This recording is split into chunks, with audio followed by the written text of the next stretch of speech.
انا بقيت ست عجوزة. يعني يا ريتني ما اخترت اللون الاصفر. يعني عامل ايه دلوقتي وعايزة اجيب عيش.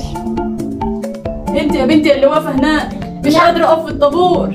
يا بنتي رد عليا يا بنتي. في ايه يا حاجة؟ مالك على الصبح؟ انا رايحة اجيب، سيبيني والنبي في حالي عشان انا رايحة اجيب لامي ومصحياني الصبح بدري وانا مش قادرة. سيبيني بقى في حالي. يا بنتي انا كلمتك يا بنتي، انا بقول لك بس ساعديني اجيب 5 جنيه عيش. ساعديني نوبك سوا فيا، انا مش قادرة اقف في الطابور. روحي جيبي لنفسك، انا مالي. هو انت مش واقفة على رجلك اهو؟ يبقى خلاص روحي جيبي لنفسك. بقول لك تعبانة حرام عليكي. تعبانة ما كنتيش تنزلي من البيت. حسبي الله ونعم الوكيل. يا عمتي اديني 5 جنيه عيش. لا شكرا، مش هينفع.